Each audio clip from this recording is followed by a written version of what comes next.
പക്ഷേ എന്തോ അച്ഛനെ ഞങ്ങൾക്ക് കിട്ടിയില്ല. ഏപ്രിൽ 20 ഇപ്പോൾ അച്ഛൻ BP നല്ലോണം ലോ ആയി, കാർഡിയാക് അറസ്റ്റ് വന്ന് അച്ഛൻ മരണപ്പെട്ടു. അപ്പോഴും ഞാനിവിടെ വന്ന് അമ്മ മാതാവിൻ്റെ മുന്നിൽ ഉടമ്പടി. ഞാൻ വരുന്നത് തൃശ്ശൂരിൽ നിന്നാണ്.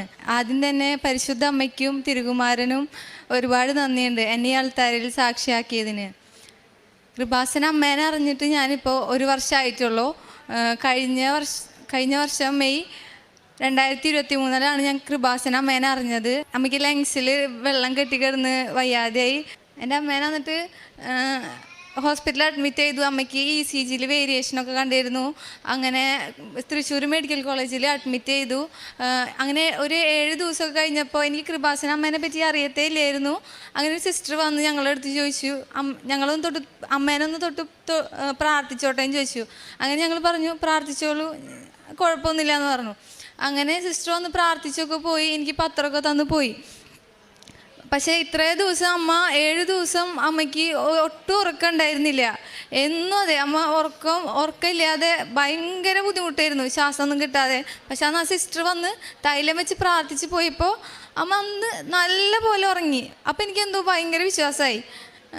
ഞാൻ പിന്നെ അന്ന് തൊട്ടേ പ്രാർത്ഥിക്കും. അങ്ങനെ ഒരു കുറച്ച് ദിവസം 2 ദിവസം കൂടെ കഴിഞ്ഞപ്പോൾ ഞങ്ങൾ ഡിസ്ചാർജ് ചെയ്തു. അമ്മയ്ക്ക് ക്രിയാറ്റിൻ ഉണ്ടായിരുന്നു, ഒരു 3 point something ഉണ്ടായിരുന്നു ക്രിയാറ്റിൻ. അപ്പോൾ അതുകൊണ്ട് ആൻജിയോഗ്രാം ചെയ്യണമെന്ന് പറഞ്ഞിട്ടുണ്ടായിരുന്നു. അങ്ങനെ ഞങ്ങളടുത്ത് ഒരാഴ്ച കഴിഞ്ഞിട്ട് വരാൻ പറഞ്ഞു. ക്രിയാറ്റിനൊക്കെ ചെക്ക് ചെയ്ത് അങ്ങനെ അമ്മേനെ ഡിസ്ചാർജ് ചെയ്ത് കഴിഞ്ഞ് അമ്മയുടെ അമ്മ മരിച്ച് അന്ന് തന്നെയാണ് അമ്മയ്ക്ക് വയ്യാതെ ആയത്. അങ്ങനെ അമ്മാമ്മയുടെ ചടങ്ങിൽ പങ്കെടുക്കുന്ന സമയത്ത് അമ്മയ്ക്ക് വീണ്ടും വയ്യാതെയായി, ശ്വാസം കിട്ടാതെയായി. അങ്ങനെ ഞങ്ങൾ നേരെ അമല ഹോസ്പിറ്റലിൽ പോയി. അങ്ങനെ അന്ന് പക്ഷേ എന്താ പറയുക, മെയിനായിട്ട് അമ്മയ്ക്ക് ലങ്സിൽ വെള്ളം കെട്ടി കിടക്കുന്ന കാര്യം മെഡിക്കൽ കോളേജിൽ ഒരു ഡോക്ടേഴ്സ് ഞങ്ങളടുത്ത് പറഞ്ഞിട്ടുണ്ടായിരുന്നില്ല. അതുകൊണ്ടായിരുന്നു അമ്മയ്ക്ക് ശ്വാസം എടുക്കാൻ ബുദ്ധിമുട്ടുണ്ടായിരുന്നത്. അമ്മയ്ക്കൊരു ഇഞ്ചക്ഷൻ ചെയ്ത് യൂറിൻ തന്നെ അത്യാവശ്യം പോയപ്പോൾ അമ്മയ്ക്ക് ശ്വാസം എടുക്കാൻ ഓക്കെ ആയി. അങ്ങനെ അവിടെ ഒരു സിസ്റ്റർ ഞങ്ങൾ പരിചയപ്പെട്ടു. ആ സിസ്റ്റർ പേര് ജോത്സ്നാന്നാ. അങ്ങനെ അമ്മയുടെ കയ്യിൽ കൊന്ത കിടക്കണം കണ്ടപ്പോൾ അമ്മ അടുത്ത് ചോദിച്ചു, കൊന്ത ചൊല്ലാൻ അറിയാമെന്ന് ചോദിച്ചു. അപ്പം അമ്മ പറഞ്ഞു ഇല്ല. എന്നിട്ട് അമ്മയുടെ കൊന്തയിൽ ആ സിസ്റ്ററുടെ കയ്യിലുണ്ടായിരുന്ന കാശ് രൂപം കൃപാസന അമ്മയുടെ ആയിരുന്നു, അത് ഇട്ട് കൊടുത്ത്. അങ്ങനെ അമ്മയുടെ അടുത്ത് പറഞ്ഞു ഞാൻ പ്രാർത്ഥിക്കുന്നുണ്ട്, അമ്മയ്ക്കൊന്നും വരില്ല എന്ന് പറഞ്ഞു. അങ്ങനെ അമ്മേനെ ഒരു 3 ദിവസം ICUവിൽ കിടത്തി. അമ്മയ്ക്ക് ഓക്സിജൻ ലെവലൊക്കെ നല്ല ഡൗൺ ആയിരുന്നു. അങ്ങനെ 3 ദിവസം ICUവിലൊക്കെ എടുത്തി കഴിഞ്ഞ് അമ്മ ഓക്കെ ആയി, തന്നെ ശ്വാസമൊക്കെ എടുത്ത് തുടങ്ങി. അങ്ങനെ അവിടെ ഒരു 5-8 ദിവസം കിടന്നു. പിന്നെ അവിടെയും പറഞ്ഞു ഡോക്ടർ ആൻജിയോഗ്രാം ചെയ്യണം, എന്തുകൊണ്ട് അങ്ങനെ ഒരു വ്യത്യാസം വന്നതെന്ന് അറിയണം എന്ന് പറഞ്ഞു. അങ്ങനെ ഒരു 9 ദിവസത്തോളം അവിടെ കിടന്നു. ഞങ്ങൾ പ്രാർത്ഥിക്കുന്നു. അപ്പോഴൊക്കെ ഞാൻ പ്രാർത്ഥിക്കുന്നു, അവിടെ ചാപ്പല്ലിൽ നിന്ന് പ്രാർത്ഥിക്കുന്നു, മാതാവിൻ്റെ അടുത്ത് പൂ വെച്ച് പ്രാർത്ഥിക്കും. ഞാൻ ഒറ്റയ്ക്കേ ഉണ്ടായിരുന്നുള്ളൂ. അച്ഛനും അനിയനൊക്കെ ഉണ്ടായിരുന്നു. പക്ഷേ അമ്മയുടെ അടുത്ത് നിൽക്കാൻ ഞാൻ മാത്രമേ ഉണ്ടായിരുന്നുള്ളൂ. കാരണം അമ്മയുടെ വാർഡിൽ എന്നെ മാത്രം നിർത്തുള്ളൂ, മെയിൽ ആയിട്ടുള്ള ആൾക്കാരെ നിർത്തില്ലായിരുന്നു. അങ്ങനെ ഞാൻ എന്നും അവിടെ മാതാവിൻ്റെ അടുത്ത് ചെന്ന് പ്രാർത്ഥിക്കും, അമ്മയ്ക്ക് വേണ്ടിയിട്ട് ഒരു കുഴപ്പമുണ്ടാവല്ലേ എന്ന് പറഞ്ഞിട്ട് പ്രാർത്ഥിക്കും. പിന്നെ അവിടെ ഞങ്ങൾ ഡിസ്ചാർജ് ചെയ്ത് കഴിഞ്ഞ് ഫോളോ അപ്പ് പറഞ്ഞിരുന്നു. അങ്ങനെ ഒരു 4 മാസം കഴിഞ്ഞപ്പോൾ അമ്മയുടെ ക്രിയാറ്റിനൊന്ന് സ്റ്റേബിളായി. 3.3 ഉണ്ടായിരുന്നു അമ്മയ്ക്ക്, അതൊരു 1.8 വെച്ച് സ്റ്റേബിളായി. അങ്ങനെ തന്നെ അപ്പോൾ ഡോക്ടർ പറഞ്ഞു എന്തായാലും നമുക്ക് ആൻജിയോഗ്രാം ചെയ്ത് നോക്കാമെന്ന് പറഞ്ഞു. അങ്ങനെ അമ്മയ്ക്ക് ആൻജിയോഗ്രാം ചെയ്യണേക്കാളും മുൻപ് ഞാൻ അച്ഛൻ്റെ ധ്യാനം കൂടി. അമ്മ ഇറങ്ങും വരെ ധ്യാനം കൊണ്ട് തന്നെ ഇരുന്നു. ഡോക്ടർ വിളിച്ച് പറഞ്ഞു, അപ്പോഴൊന്നും ഞാൻ ഉടമ്പടി എടുത്തിട്ടില്ല കേട്ടോ. ഡോക്ടർ വിളിച്ച് പറഞ്ഞു ഷീബയ്ക്ക് ഒരു കുഴപ്പമില്ല, എൻ്റെ അമ്മയുടെ പേര് ഷീബ എന്നാ, ഷീബയ്ക്ക് ഒരു കുഴപ്പമില്ല, ബ്ലോക്കൊന്നുമില്ല, മരുന്നുകൊണ്ട് നമുക്ക് മാറ്റാമെന്ന് പറഞ്ഞു. അപ്പോൾ എനിക്ക് ഭയങ്കര വിശ്വാസമായി. അങ്ങനെ അന്ന് ഞാനും എൻ്റെ അമ്മയും അനിയനും അച്ഛനും കൂടെ ഒരു ദിവസം വന്ന് പ്രാർത്ഥിച്ച് പോയി. ഞാൻ ആദ്യം ഉടമ്പടിയൊക്കെ എടുക്കാമെന്ന് വിചാരിച്ചപ്പോൾ ഇതിൻ്റെ റൂൾസ് കേട്ടപ്പോൾ എന്നെ കൊണ്ട് പാലിക്കാൻ പറ്റില്ല എന്ന് ഞാൻ വിചാരിച്ചു. പക്ഷേ ഞാൻ എന്നെങ്കിലുമൊക്കെ എനിക്ക് ഉടമ്പടി എടുക്കണമെന്ന് മാതാവിനെ തെളിയിച്ചാണ് ഞാൻ എടുക്കാമെന്നും പറഞ്ഞിട്ടുണ്ടായിരുന്നു. അങ്ങനെ ഇവിടെ ഉടമ്പടി എടുക്കാണ്ട് തന്നെ ഞാനും എൻ്റെ ഫാമിലിയും പ്രാർത്ഥിച്ചു പോയി. അങ്ങനെ പിന്നെ അതങ്ങനെ വിട്ടു, പ്രാർത്ഥിക്കും അത്ര തന്നെ. പിന്നെ ഈ വർഷം ഏപ്രിൽ 4 അച്ഛന് പെട്ടെന്ന് വയ്യാതെയായി. അച്ഛന് പെട്ടെന്ന് BP കൂടി സ്ട്രോക്ക് വന്നതാണ്. അപ്പോൾ ഞാൻ വിചാരിച്ചു ഉടമ്പടി എടുക്കാം, എന്തായാലും എൻ്റെ വീട് തൃശ്ശൂരാണ്, എനിക്ക് ഇവിടെ വന്നെടുക്കാൻ പറ്റില്ല. അപ്പം ഞാൻ ഓൺലൈനായിട്ട് എടുത്ത് അവിടെ ചാപ്പലിൽ ചെന്ന് പ്രത്യക്ഷീകരണ പ്രാർത്ഥനയൊക്കെ ചൊല്ലി ഉടമ്പടി എടുത്ത് അച്ഛന് വേണ്ടിയിട്ട് ആകെ 2 നിയോഗം. ഒന്നിന് അച്ഛന് ഒരു കുഴപ്പമില്ലാതെ എനിക്ക് തരാണെങ്കിൽ അത് വന്ന് ഞാൻ അച്ഛനെ വെച്ച് സാക്ഷ്യം പറയാം. പിന്നെ അമ്മയ്ക്ക് മെൻ്റലിയും ഫിസിക്കലിയും സ്ട്രോങ് ആയിരിക്കാൻ വേണ്ടിയിട്ടും വിചാരിച്ച് ഈ 2 നിയോഗം വെച്ച്. പക്ഷേ എന്തോ അച്ഛനെ ഞങ്ങൾക്ക് കിട്ടിയില്ല. ഏപ്രിൽ 20-ാം തീയതി ആയപ്പോൾ അച്ഛൻ BP നല്ലോണം ലോ ആയി, കാർഡിയാക് അറസ്റ്റ് വന്ന് അച്ഛൻ മരണപ്പെട്ടു. അപ്പോഴും ഞാനിവിടെ വന്ന് അമ്മ മാതാവിന് മുന്നിൽ ഉടമ്പടി എടുത്ത് എന്തോ മാതാവ് എന്തെങ്കിലുമൊക്കെ വിചാരിച്ചിട്ടുണ്ടാവും. എൻ്റെ അച്ഛൻ അങ്ങനെ കിടന്നു കഴിഞ്ഞാൽ ഞങ്ങൾ ഫിനാൻഷ്യലി ഒന്നും അത്ര ഉള്ളവരല്ല. അച്ഛൻ അങ്ങനെ കിടന്നാൽ അച്ഛൻ ബുദ്ധിമുട്ടും, ഞങ്ങളായാലും ബുദ്ധിമുട്ടും. പക്ഷെ അച്ഛനെ എന്തോ മാതാവ് അങ്ങോട്ട് വിളിച്ചു. പിന്നെ അച്ഛൻ ഉടമ്പടി എടുത്തതിലൂടെ എനിക്കുണ്ടായ ഞാൻ ഇവരെക്കാളും നല്ല സ്ട്രോങ് ആയി. എനിക്ക് ഇവർ കരയുമ്പോൾ എനിക്ക് പിടിച്ചു നിർത്താൻ പറ്റുമായിരുന്നു. കരയല്ലേ, ഞാൻ ഭയങ്കര സ്ട്രോങ് ആയെന്ന് എനിക്ക് നല്ലപോലെ തോന്നി. അല്ലെങ്കിൽ ഞാൻ പെട്ടെന്ന് ഡൗൺ ആവണ ഒരാളാണ്. അമ്മയൊക്കെ അമ്മയ്ക്കൊന്നും വയ്യാണ്ടായപ്പോൾ ഞാൻ നല്ലോണം ഡൗൺ ആയി. പക്ഷെ അതിൽ നിന്ന് ഞാൻ പഠിച്ചു, എനിക്ക് ഞാൻ തന്നെ ഉണ്ടാവുള്ളൂ, ഒരാളും ഉണ്ടാവില്ല. എനിക്ക് സപ്പോർട്ട് ചെയ്യാനായിട്ട് ഞാൻ മാത്രമേ ഉണ്ടാവുള്ളൂ. കാരണം അത്രത്തോളം ഞാൻ അനുഭവിച്ചു. എനിക്ക് ഒരാളും എൻ്റെ കൂടെ ഇല്ലാണ്ട് ഞാൻ ആ അമ്മ കിടന്ന സമയത്തൊക്കെ അത്രത്തോളം വിഷമിച്ചിട്ടുണ്ട്. കുറേയൊക്കെ ഞാൻ മാതാവിൻ്റെ ആ ഒരു ഇതിൽ തന്നെ നിന്നു. പിന്നെ ഞാൻ വെച്ച നിയോഗം, പിന്നെ വന്ന് ഉടമ്പടി എടുത്ത് നിയോഗം വെച്ചിരുന്നു. എൻ്റെ അനിയന് അവൻ ഓട്ടോമോട്ടീവ് ബോഡി ടെക്നീഷ്യനാണ് പഠിച്ചത്. അപ്പോൾ അവൻ ഇൻ്റർവ്യൂസൊക്കെ അറ്റൻഡ് ചെയ്ത് എറണാകുളത്തും കോട്ടയത്തൊക്കെ ആയിരുന്നു. അപ്പോൾ അവൻ അവിടെ ചെന്ന്, ഞങ്ങളെ വീട് തൃശ്ശൂരായതുകൊണ്ട് ഡെയിലി പോയി വരാൻ പറ്റില്ലല്ലോ, സ്റ്റേ അവിടെ നിന്നാൽ ചെയ്യാൻ പറ്റുള്ളൂ. അപ്പം ഞാൻ നിയോഗത്തിൽ വെച്ചിരുന്നു തൃശ്ശൂർ എവിടെയെങ്കിലുമൊക്കെ കിട്ടിക്കഴിഞ്ഞ് ഞങ്ങളുടെ അടുത്തുനിന്ന് പോയി വരാം. കാരണം ഞങ്ങൾ 2 പേര് അവൻ പോയി കഴിഞ്ഞുണ്ടാവുള്ളൂ. അങ്ങനെ ഒരു ദിവസം അവന് കോട്ടയത്തു നിന്ന് കൺഫേം ആയതാ ജോയിൻ ചെയ്യാൻ പറഞ്ഞു. പക്ഷെ അന്ന് വൈകുന്നേരം തന്നെ അവന് തൃശ്ശൂർ പറവട്ടാനി മണ്ണുത്തി ഭാഗത്തുനിന്ന് വിളിച്ച്, പോപ്പുലറിൻ്റെ ഷോറൂമിൽ നിന്ന് വിളിച്ചു അവിടെ ജോയിൻ ചെയ്യാൻ പറഞ്ഞിട്ട്. അതെനിക്ക് മാതാവ് സാധിച്ചു തന്നു.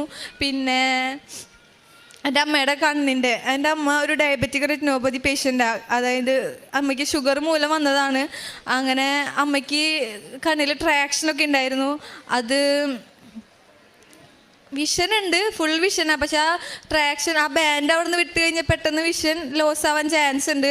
അപ്പോൾ അവിടുത്തെ ഞങ്ങൾ റെയ്ഹാനിലാണ് കാണിക്കുന്നത്, തൃപ്രയാർ. അവിടുത്തെ ഡോക്ടർ പറഞ്ഞു, LF ഒരു ഡോക്ടർ ഉണ്ട്, തോമസ് ചെറിയാൻ, ആ ഡോക്ടറെ ചെന്ന് കാണിക്കി. ഡോക്ടർ എന്താ പറയണേ, സർജറി വേണമെന്നുണ്ടെങ്കിൽ അത് ചെയ്യേണ്ട വരും, അതാ ഇതിനൊരു ഇതുള്ളതെന്ന് പറഞ്ഞു. ഞാൻ പ്രാർത്ഥിച്ചിരുന്നു, മാതാവേ ദൈവം അനുഗ്രഹിച്ച് എൻ്റെ അമ്മയ്ക്ക് ഒരു കുഴപ്പമില്ല എന്ന് പറഞ്ഞു കഴിഞ്ഞാൽ ഞാൻ അത് മാത്രമാണെങ്കിലും വന്ന് സാക്ഷ്യം പറയും എന്ന് പറഞ്ഞിരുന്നു. ദൈവം അനുഗ്രഹിച്ച് അത് സ്റ്റേബിളാണ്. ഇപ്പോൾ വീണ്ടും റിവ്യൂവിന് പോയപ്പോൾ അങ്ങനെ തന്നെയാണ്. ദൈവത്തിൻ്റെ അനുഗ്രഹത്താൽ അത് അങ്ങനെ തന്നെയുണ്ട്. ഇനി ഒരു കുഴപ്പമുണ്ടാവില്ല എന്ന് വിചാരിക്കണം, പ്രാർത്ഥിക്കണം. അനിയന് നേർച്ച വസ്തുക്കൾ ഉപയോഗിച്ചിട്ട് അനിയൻ്റെ കാലും ഒരു വിരലിൻ്റെ സൈഡിലൊരു കുഞ്ഞൊരു ബോൾ വലുപ്പത്തിലൊരു എല്ല് വളരുന്നുണ്ടായിരുന്നു. അത് അമ്മയുടെ തൈലും ഉപ്പും തേനും ഞങ്ങൾ നിത്യം ഉപയോഗിച്ചിരുന്നു. അപ്പം അത് വലിപ്പം കുറച്ച് കുറഞ്ഞിട്ടുണ്ട്. പിന്നെ ഞാൻ കുറേ മെൻ്റലി ഡൗൺ ആയിരുന്നു. അപ്പോഴൊക്കെ എന്നെ പിടിച്ച് നിർത്തിയിരുന്നത് ഈ മാതാവാ. എനിക്ക് എന്തെങ്കിലും ഒരു വിഷമം വന്നു കഴിഞ്ഞാൽ അപ്പം ഞാൻ ഈ ധ്യാനം എടുത്ത് കാണും. അതിലാ പാട്ട് കേൾക്കുമ്പോൾ തന്നെ എനിക്ക് എൻ്റെ ഒരു മനസ്സിനൊരു സമാധാനമാണ്. എന്നെ അത്രത്തോളം പിടിച്ച് എന്ത് വന്നാലും ഞാൻ അപ്പോൾ അതെടുത്ത് കേൾക്കും. എന്നെ അതുകൊണ്ട് കുറേ പിടിച്ചത്. ഞാനായാലും എൻ്റെ അമ്മയായാലും അനിയനായാലും എന്നും നിത്യോപയോഗത്തിൽ ആ ഉപ്പും തേനും തൈലവും ഉപയോഗിക്കാറുണ്ട്. പിന്നെ ഞങ്ങൾ കാരുണ്യ പ്രവൃത്തി ചെയ്തിട്ടുള്ളത് അവിടെ ഞങ്ങളുടെ വീടിൻ്റെ അവിടെ മാപ്രാണം ഭാഗത്ത് അഭയഭവനുണ്ട്. അവിടെ പേഷ്യൻസിനെ ശുശ്രൂഷയ്ക്ക് പോവും. പിന്നെ ഞങ്ങളാൽ പറ്റാവുന്ന പൊതിച്ചോറൊക്കെ 1, 2, 3 ഒക്കെ കൊടുക്കും. അങ്ങനെ എൻ്റെ കൂടെ വന്നതല്ലേ, അമ്മയെ ഞാൻ കണ്ടതല്ലേ, അമ്മയ്ക്ക് എൻ്റെ കൂടെ ഈ പാത്രം ഒന്ന് കഴുകാൻ കൂടിയാന്ന് എൻ്റെ കൈ ഒന്ന് പൊക്കി പിടിക്കാൻ അമ്മ എന്നെ സഹായിക്കുകയും അന്നേരം ഞാൻ പറഞ്ഞു, വേണ്ട, എൻ്റെ പുറവല്ലേ വേദനിച്ചുകൊണ്ടിരിക്കുന്നത്, അമ്മ അതെനിക്കൊന്ന് തൂത്തുതാ എൻ്റെ അമ്മയെന്ന് പറഞ്ഞപ്പോഴത്തേക്കും എൻ്റെ ശരീരത്തിലൊരു മാതാവ് വന്ന് എന്നെ അങ്ങ് പൊതിഞ്ഞ് പിടിച്ചു. ഒരു ഹീലിംഗ് എനിക്കുണ്ടായി. 25 വർഷമായിട്ട് ഞാൻ വേദന അനുഭവിച്ചുകൊണ്ടിരുന്ന എൻ്റെ വേദന ആ ഒരു നിമിഷം തൊട്ട് ഇന്ന് വരെ എനിക്ക് വന്നിട്ടില്ല. അതുപോലെ കാഞ്ഞിരപ്പള്ളി രൂപതയിലെ വെളിച്ചാനി ഇടവകയിൽ നിന്നാണ് വരുന്നത്. ഞാനിവിടെ ഉടമ്പടി എടുത്തത് 17/5/2024 ഞാൻ ഉടമ്പടി എടുക്കാൻ വരുന്നതിൻ്റെ ഒരു മാസം മുമ്പ് എനിക്ക് നമ്മൾ രാത്രി കിടന്നുകൊണ്ടിരുന്നപ്പോൾ ഒരു ദർശനം ഉണ്ടായി. ഞാൻ ഉറക്കത്തിലാണെങ്കിലും ഞാൻ നല്ല ബോധത്തോടു കൂടി എന്നെ കൂട്ടിക്കൊണ്ട് എൻ്റെ ഒരു പ്രകാശം എന്നെ കൂട്ടി മുമ്പോട്ട് കൊണ്ടുപോയി. പോയി അതൊരു ദേവാലയത്തിൻ്റെ ഉള്ളിൽ ചെന്ന് ഈശോയുടെ ഈശോ വെച്ചേക്കുന്ന ഈശോയുടെ ഉള്ളിലേക്ക് അങ്ങ് കയറി പോകുന്ന പോലെ ഞാൻ കണ്ടു. നേരം വെളുത്ത് കഴിഞ്ഞപ്പോൾ ഞാൻ ഓർത്ത്, മാതാവേ, ഇതെന്നാ ഈ ദർശനത്തിൻ്റെ, ഞാൻ കൂടുതലായിട്ട് പ്രാർത്ഥിക്കാൻ ഈശോ ആഗ്രഹിക്കുന്നുണ്ടോ, എന്നാ ഈശോ എന്നിൽ നിന്ന് ആഗ്രഹിക്കുന്നത്, അങ്ങനെയൊക്കെ ഞാൻ ചിന്തിച്ചു. പക്ഷേ അത് കഴിഞ്ഞ് ഒരു മാസം കഴിഞ്ഞ് കഴിഞ്ഞപ്പം ഞങ്ങളുടെ വീട്ടിൽ പണിക്ക് വരുന്ന പെണ്ണ് വിജയലക്ഷ്മി എന്നാണ് പേര്, എപ്പോഴും മാതാവിനെക്കുറിച്ച് പറയുക, ഇവിടെ വരികയും ചെയ്യും. നിർമ്മ ചേച്ചി എപ്പോഴും മാതാവിനെക്കുറിച്ചാണല്ലോ പറയുന്നത്, എന്നാൽ ചേച്ചിക്ക് ഒന്ന് കൃപാസനത്തിൽ പോകത്തില്ലേ എന്ന് ചോദിച്ചു. ഞാൻ വിജയലക്ഷ്മി, എനിക്ക് ഭയങ്കര ആഗ്രഹമാണ് മാതാവിൻ്റെ അടുത്ത് എനിക്കൊന്ന് പോകണം. അങ്ങനെ പറഞ്ഞു കഴിഞ്ഞ് ഉച്ച കഴിഞ്ഞ് ഞാൻ കടയിൽ ചെന്ന് കഴിഞ്ഞ് ഞങ്ങളുടെ റിലേറ്റീവ്സിൻ്റെ കടയിൽ ചെന്ന് കാലെടുത്ത് വെച്ചപ്പോൾ ആ കൊച്ചെന്നോട് ചോദിക്കുന്നതാണ്, ഷാൻറ്റി ചേച്ചി നാളെ കൃപാസനത്തിൽ പോകുന്നു? ഞാൻ പറഞ്ഞു, ഞാൻ പോകുന്നു, ഒരു സീറ്റ് കിടപ്പുണ്ട്, വേണേ ഷാൻറ്റി ചേച്ചിക്ക് പോകാമെന്ന് പറഞ്ഞു. അങ്ങനെ ഞാൻ രാവിലെ ഇവിടെ വന്ന് ഉടമ്പടി എടുത്ത് അതിലെ പാസ് ചെയ്ത് വരുമ്പം ഞാൻ മാതാവിനോട് പറഞ്ഞു, അമ്മേ, ഞാൻ അമ്മയുടെ അടുത്ത് വരാൻ ആഗ്രഹിച്ചു, ഞാൻ വന്നു കേട്ടോ അമ്മേ, ഞാൻ വന്നു, അമ്മ കാണാൻ ഞാൻ വന്നെന്ന് പറയുമ്പോഴത്തേക്കും അതിഭയങ്കരമായ സുഗന്ധാഭിഷേകം വന്ന് സ്മെല്ല്. എനിക്ക് മനസ്സിലായില്ല ഇത് എവിടെ നിന്നാണ് വരുന്നതെന്ന്. എന്നിട്ട് ഞാൻ ഇങ്ങനെ നടന്ന് വരുമ്പോഴത്തേക്കും ഞാൻ അമ്മയെ നോക്കുമ്പില്ലേ, അമ്മയുടെ സ്റ്റാച്ചു അല്ല ഞാൻ അവിടെ കാണുന്നേ, അമ്മ അവിടെ നിന്ന് ജീവനോടെ എന്നെ നോക്കി ചിരിക്കുക. എനിക്ക് സ്വർഗത്തിൽ കൂടെ നടന്നാണോ എനിക്കറിയത്തില്ല, ഞാൻ ആകാശത്തിൽ കൂടെയാണോ ഭൂമി കൂടെയാണോ നടക്കുന്നത്, ഞാൻ വിറച്ച് വന്ന് ഞാൻ നോക്കുമ്പോൾ എല്ലാം അമ്മ എന്നെ നോക്കി അവിടെ ചിരിച്ചുകൊണ്ട് നിൽക്കുക. എനിക്കത് ആരോടും പറയാൻ പറ്റുമല്ലോ. പാട്ട് പാടി വന്ന് ഉള്ളിൽ കയറി ഉടമ്പടി എടുത്ത് ഞാൻ സുഗന്ധാഭിഷേകം, എനിക്ക് അവിടെ താഴെ വരെ എനിക്ക് സുഗന്ധാഭിഷേകം ഉണ്ടായിരുന്നു. അത് കഴിഞ്ഞ് ഞാൻ പോയി വീട്ടിൽ ചെന്ന് കഴിഞ്ഞ് പ്രാർത്ഥനയിലൊക്കെ ആയിരുന്നു. എപ്പം പ്രാർത്ഥിച്ചാലും പ്രാർത്ഥന എപ്പം നടത്തിയാലും ഈ ധ്യാനം അച്ഛൻ്റെ എപ്പം കേട്ട് കഴിഞ്ഞാൽ സുഗന്ധാഭിഷേകം എൻ്റെ അടുത്തോട്ട് വന്നുകൊണ്ടിരിക്കും. അപ്പം ഞാൻ എന്നെയും വീട്ടിലാരും കാണില്ല, ഞാൻ വീടിൻ്റെ ചുറ്റും ഓടി നടക്കുക, അവിടെ എവിടെയെങ്കിലും മാതാവ് നിൽപ്പുണ്ടോയെന്ന് കാണാം. പക്ഷേ സുഗന്ധാഭിഷേകമുള്ള മാതാവിനെ ഞാൻ പിന്നെ കണ്ടില്ല. അത് കഴിഞ്ഞ് ഞാൻ ഒരു ദിവസം രാവിലെ തീ കത്തിക്കാൻ വേണ്ടി വിറകെടുത്തു. വിറകിൻ്റെ സൈഡിൽ തന്നെ കുറച്ച് ചൂട്ടുമുണ്ട്. ചൂട്ടും എടുത്ത് ഞാൻ പെരയ്ക്കകത്തോട്ട് കയറുമ്പോൾ മാതാവിനെ കയറുന്നില്ല. എന്നോട് പറയും, നീ നീ എടുത്ത ചൂട്ട് തിരിച്ചിട്, നീ ആ ചൂട്ട് തിരിച്ചിടുന്ന എന്നോട് പറയും. ഞാൻ ഓർത്ത് ഇതന്നെ എൻ്റെ ചെവിയിൽ ഇങ്ങനെ പറയുന്നതെന്ന് ഓർത്ത് ഞാൻ അവിടെ ആ വിറക് വെച്ച് ഞാൻ കുറച്ച് ചൂട്ടേ ഉള്ളൂ. ഞാൻ ആ ചൂട്ട് തിരിച്ചിടുമ്പോൾ അതിൻ്റെ അകത്ത് ഭയങ്കര ഒരു വളകൊഴുപ്പം പാമ്പ്. ഞാൻ പറഞ്ഞു, ചേട്ടാ, മാതാവിനെ പാമ്പിനെ കാണിച്ചെന്ന് ഓടി വാ, ഇതിനെ തല്ലിക്കൊല്ലെന്ന് പറഞ്ഞു. അങ്ങനെ പാമ്പിനെ തല്ലിക്കൊന്നു. അത് കഴിഞ്ഞ് അങ്ങനെ ഒരനുഭവം. അത് കഴിഞ്ഞ് പിന്നെ ഉടമ്പടിയിൽ ഇങ്ങനെ ഞാൻ മുമ്പോട്ട് മുമ്പോട്ട് വന്നു കഴിഞ്ഞ് കഴിഞ്ഞപ്പം നമ്മുടെ ഈ രണ്ടാമത്തെ ഉടമ്പടി പുതുക്കാൻ വന്ന ആ സമയത്ത് പിന്നെ ഞാൻ എൻ്റെ കാര്യമൊന്നും വെച്ചില്ല.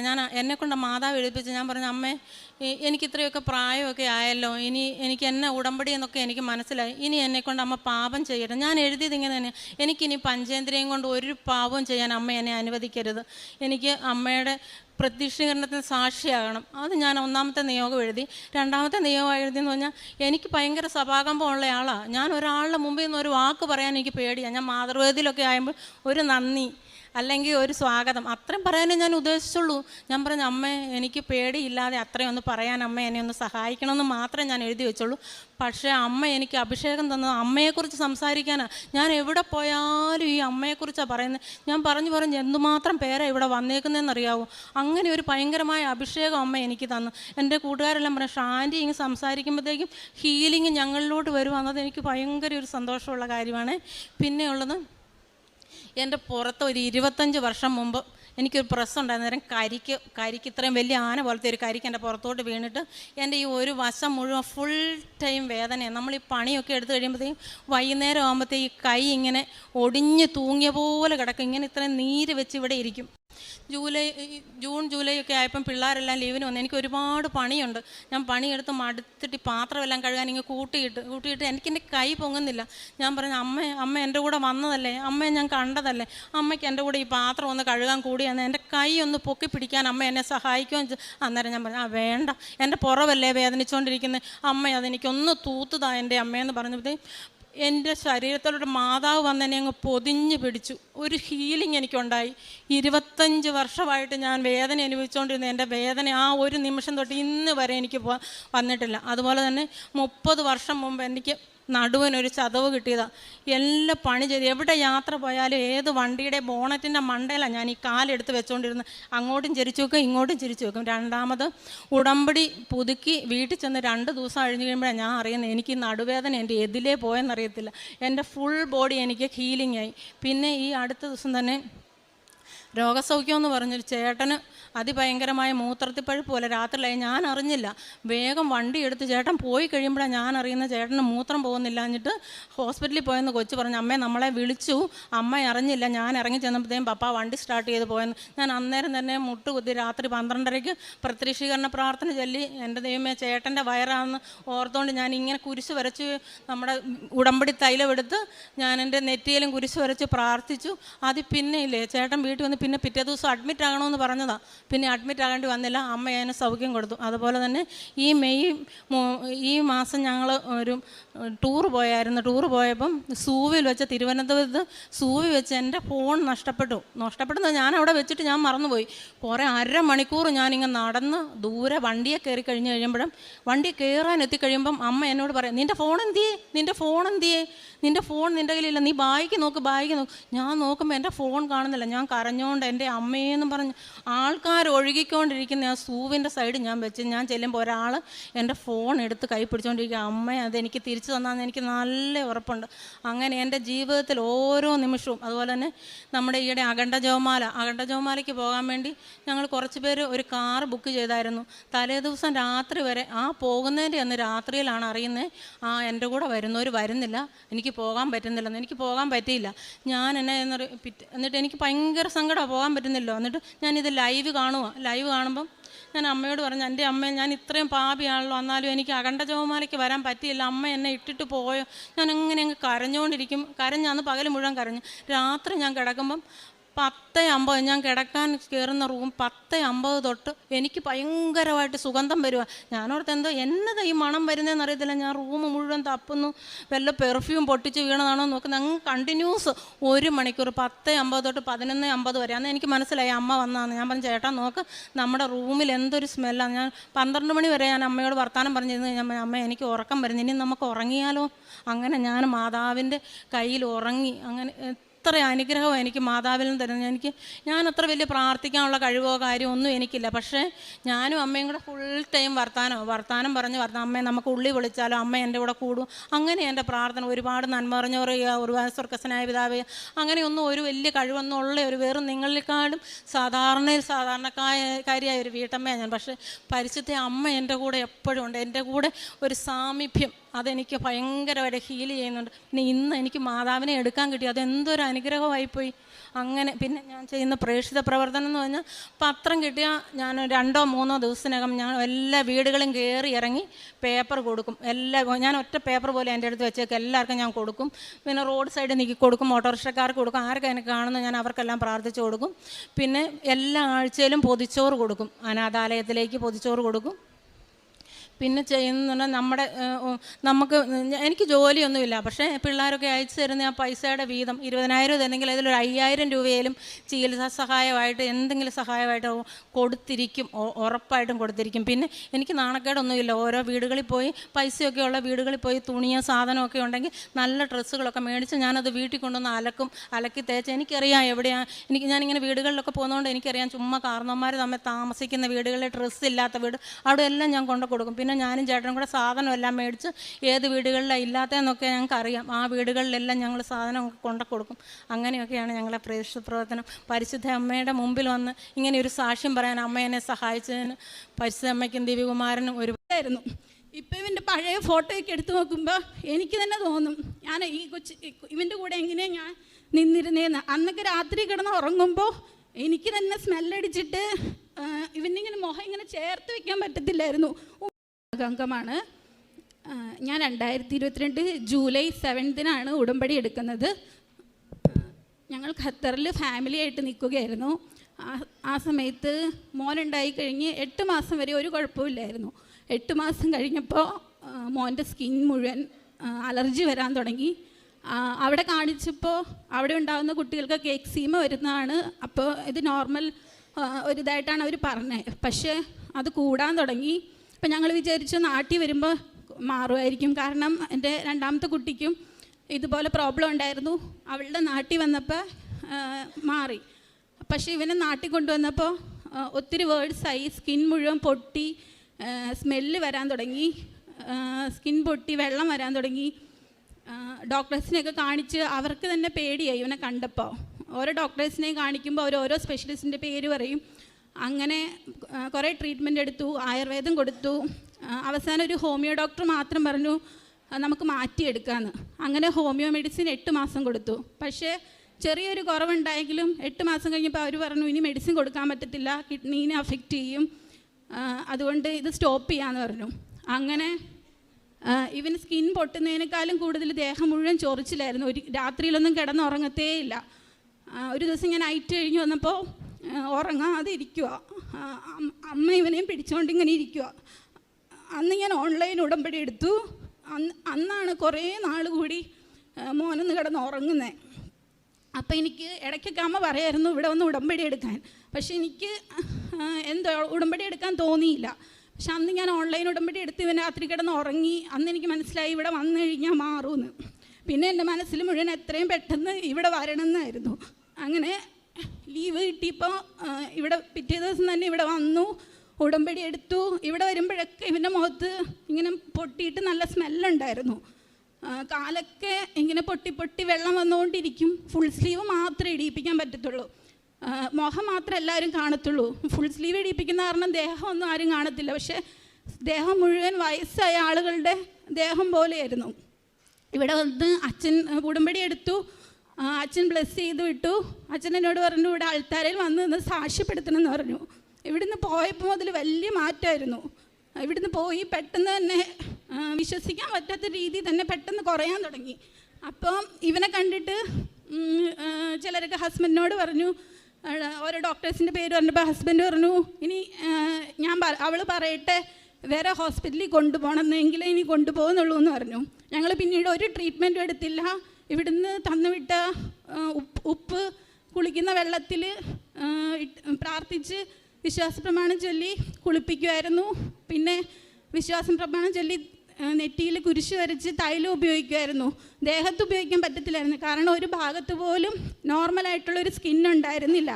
1 മാസത്തിനുള്ളിൽ തന്നെ ഇവൻ്റെ സ്കിൻ പഴയ പോലെയായി, കുറച്ച് പാടുകൾ മാത്രമേ ഉണ്ടായിരുന്നുള്ളൂ. ഇപ്പോൾ ഇവനെ കാണുമ്പോൾ എല്ലാവരും ചോദിക്കും എങ്ങനെയാണ് മാറിയേ, കൃപാസനത്തിലൊന്ന് പ്രാർത്ഥിച്ചിട്ടാണ് മാറിയെന്ന് പറയുമ്പോൾ എല്ലാവർക്കും അത്ഭുതമാണ്. കാരണം ഇവനെ കണ്ടു കഴിഞ്ഞാൽ എല്ലാവരും കരയുമായിരുന്നു, അതുപോലെയുള്ളൊരു ഫേസായിരുന്നു.